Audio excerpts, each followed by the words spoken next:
All right, let's jump right in. Credit scores, they can feel like a total black box, can't they? But what if I told you that one of the most common things people do to help their score might not be helping it at all? Yeah. Today, we're going to tear down one of the biggest myths out there when it comes to credit. You see this kind of question everywhere online, and it makes perfect sense, right? I mean, you did the responsible thing, you paid off a debt, so shouldn't your score go up? It feels like it should be simple cause and effect. But here's where it gets wild.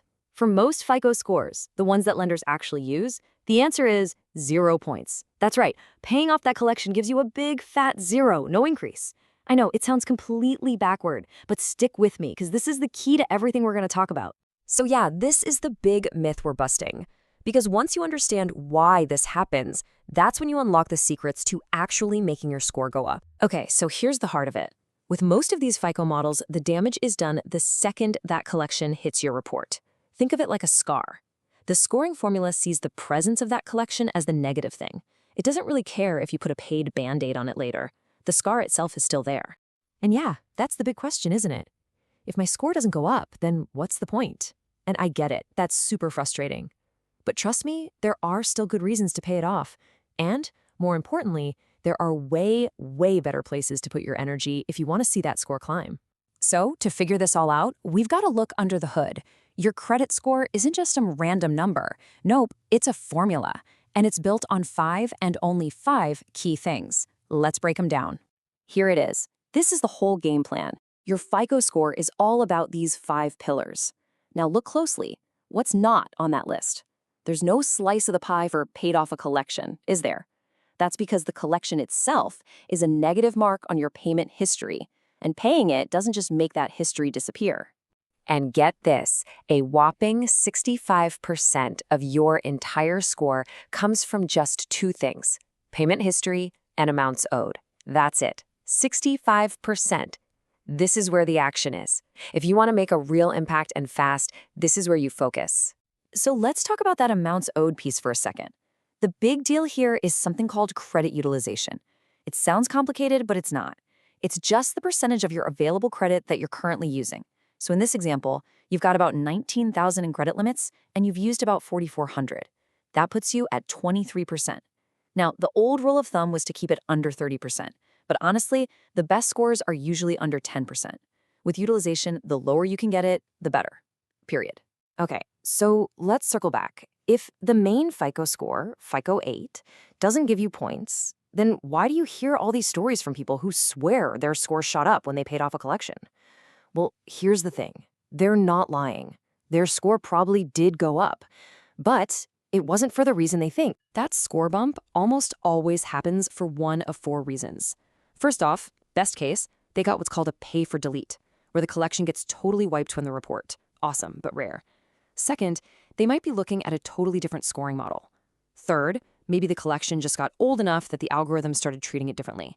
Or fourth, and this happens a lot, it was just a coincidence. Maybe they also paid down a credit card that month, and that's what actually boosted their score. And this is where it gets super important to pay attention. See, not all scores play by the same rules. FICO 8, the one most lenders use for things like car loans and credit cards, it dings you for a collection no matter what, paid or unpaid. But the newer scores, like FICO 9 or the Vantage scores you see on free sites like Credit Karma, they're different. They're designed to completely ignore a collection once it's paid off. And that is the big secret. That's why your score can jump 30 points on your app, but when the mortgage lender pulls your credit, your real score hasn't moved an inch. Now here's another kind of sneaky reason your score might change. The FICO system sorts everyone into different scorecards, or you can think of them as buckets.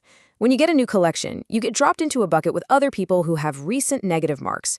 But after that collection turns 2 years old, the system can actually move you to a different bucket, one for mature negative marks. Just getting moved from one bucket to another can give you a score boost, and it has absolutely nothing to do with whether you paid the debt. It's all about how old the mark is. So what's the verdict? Should you just ignore collections then? Well, no, not so fast.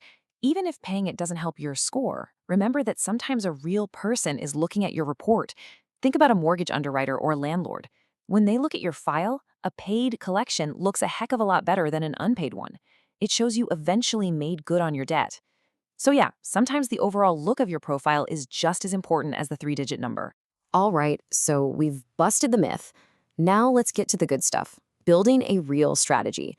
No more guesswork. This is your action plan, and it's built on those 5 pillars of credit that actually work. Tip number 1, and this is the big one. Protect your payment history. That's 35% of your score right there. You've got to pay every bill on time, every single time, no exceptions. Set up autopay, put alerts on your phone. I don't care what you do, just don't be late. This is the absolute foundation of good credit.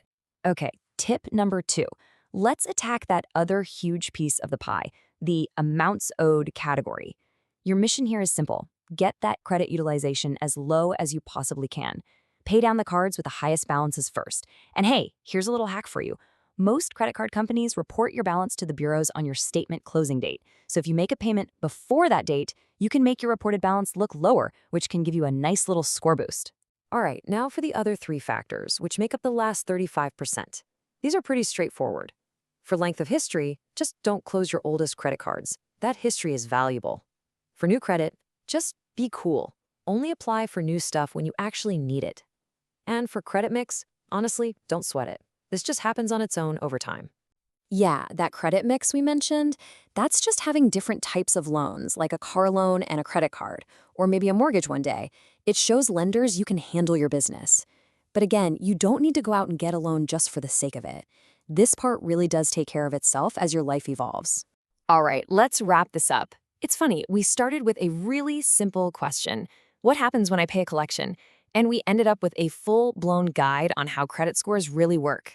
If you take away just one thing from all this, let it be this. Understanding the system is everything. Once you stop listening to the myths and you start focusing on the actual rules, those 5 pillars we talked about, you can stop spinning your wheels on stuff that doesn't matter and put your energy where it's going to have a real impact. At the end of the day, your credit score, it tells a story. It's your financial story. And the cool part is, now you know how that story is written. You're the one holding the pen. So my question to you is, what are you going to write in your next chapter?